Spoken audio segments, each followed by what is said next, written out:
اللہ اللہ کر دیا ربا میری جان کڑاوی مرشد ماں پیو راضی روون فضل کری رب سائی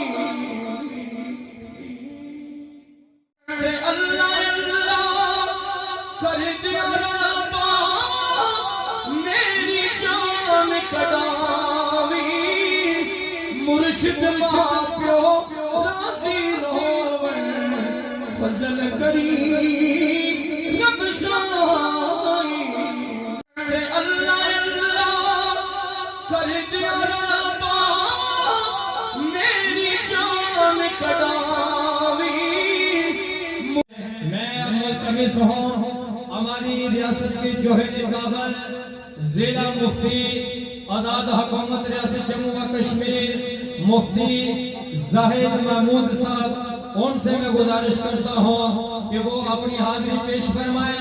میں انتظامی ساتھیوں سے گزارش کرتا ہوں جو آج اس تقریب کے مہمان خصوصی ہیں ان کے خطاب سے قبل ان کے لیے یہاں سیٹ کا انتظام فرمائیں تاکہ ہم ان کی جلدی ان کا بیان شروع کروا سکیں. دوران نعت شریف ہمارے مہمان چودھری محمد رفیق صاحب قاضی محمد آصف صاحب ہمارے ساتھ ہر قسم کے ساتھ تعاون کرنے والے الحاج حاجی گلباد خان صاحب آبیوں کے میں ان کا بھی شکریہ ادا کرتا ہوں. چودھری معروف صاحب راجہ شفیق الرحمان صاحب چودھری عابد صاحب خواجہ اظہر حسین چشتی صاحب میں سبھی احباب کا تہ دل سے مشکور ہوں اور اس تقریب سعید میں انہیں آمد کا دل کی امید گہرائیوں سے خوش آمدید کہتا ہوں.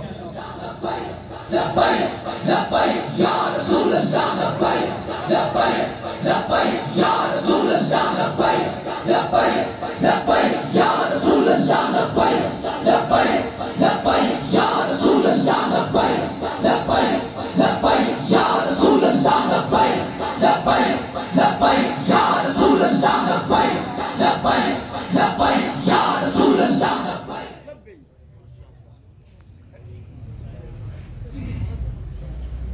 نحمده ونصلي ونسلم على رسوله الكريم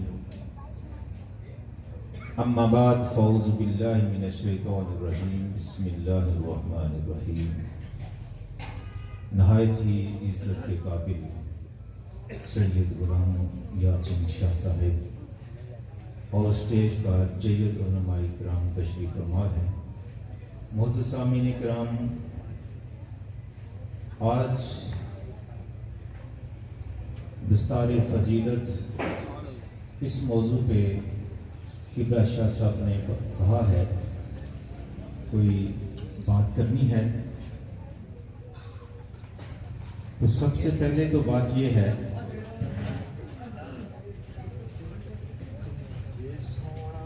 کہ بچہ یا بچی ابھی گھر سے بستر اٹھا کر ادارے کی طرف روانہ ہوئے، ابھی ادارے میں پہنچا نہیں، ابھی استاد محترم نے قرآن پاک کی ابتدا کروائی نہیں، ابھی حافظ قرآن بنا نہیں، اس بچے کا مقام کیا ہے؟ اس بچے کا مقام یہ ہے کہ ابھی گھر سے بستر اٹھایا ہے تو اللہ تعالیٰ کے فرشتے اپنے نورانی پر اس بچے کے پاؤں کے نیچے بچھا دیتے ہیں. آیا دیکھتے ہیں کہ روز محشر اس بچے کا مقام کیا ہے؟ دنیا کا یہ وتیرہ ہے. اگر کسی پروگرام میں آپ تشریف لے جائیں، اگر کسی بچے نے 2 پیس پہنا ہو، اس کا ڈریس بڑا اچھا ہو،